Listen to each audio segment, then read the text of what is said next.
যেই খবরে সারাদিনে চোখ ছিল ডেলি নিউজের পর্দায়, দেখছেন সরাসরি আগুন লাগার সেই ছবি।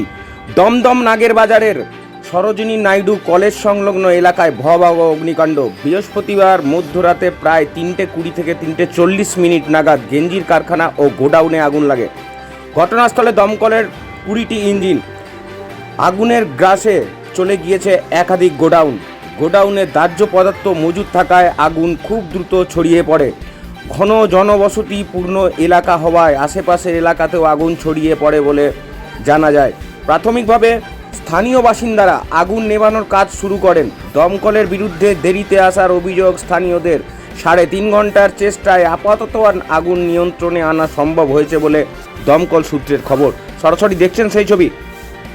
ভয়াবহ অগ্নিকাণ্ড আজ কাক ভোরে দমদম নাগের বাজারে সরোজিনী নাইডু কলেজ সংলগ্ন এলাকায় ভয়াবহ অগ্নিকাণ্ড। বৃহস্পতিবার মধ্যরাতে প্রায় 3:20 থেকে 3:40 নাগাদ গেঞ্জির কারখানায় গোডাউনে আগুন লাগে। ঘটনাস্থলে দমকলের 20টি ইঞ্জিন। দেখছেন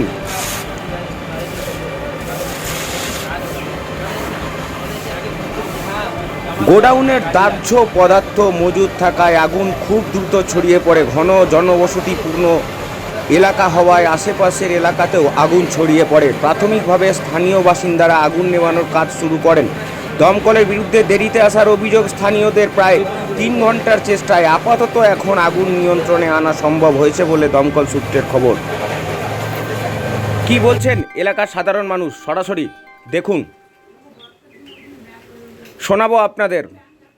কলকাতা থেকে তানিয়া ঘোষের রিপোর্ট, ডেলি নিউজ।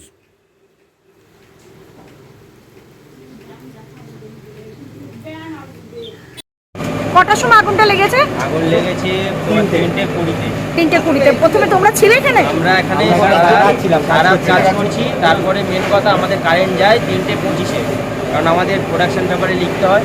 তো আমরা নাইটে মেশিন চালাচ্ছি। তারপরে আমাদের যে সিকিউরিটি আছে উনি আমাদেরকে ইনফর্ম করে যে আগুন লেগে গেছে, তোমরা বাইরে চলে আসো। আমরা তখন বাইরে বেরিয়ে যেদিকে আমাদের কাটিং হচ্ছে প্রিন্টিং ইউনিটের সব ছেলেগুলো ওরা ছুটে আসছে। তারপরে ফের আমরা গেছি। এবার যাওয়ার পরে দেখি না সঙ্গে সঙ্গে মানে এত আগুন লেগেছে। মেন আগুন তো শুরু হয়েছে এখানে, মানে আমুলের একটা ফ্যাক্টরি আছে ওখান থেকে, নাইটে বন্ধ থাকে। তারপরে আমরা ফোন করলাম, সব জায়গায় ফোন করেছি। আমাদের ফোন ধরে আমাদের সাথে গিয়েছে 10 মিনিট ধরে। ভালোভাবে আমরা দিয়েছি ওদেরকে। আমরা বললাম যে কোন মেনলি যে লোকেশানটা আমরা দিয়েছি, তো বলছে আমি তাও বুঝতে পারছি না। আমি বলছি এক কাজ করুন, আমাকে আপনার হোয়াটসঅ্যাপে মেসেজ করুন, আমি এক্স্যাক্টলি লোকেশান পাঠাচ্ছি। তারপরে পাঠানোর পরেও গাড়ি তোমার 1.5 ঘন্টা লেটে ফায়ার ব্রিগেড এসে আসার পরে ওনাদেরকে ভালো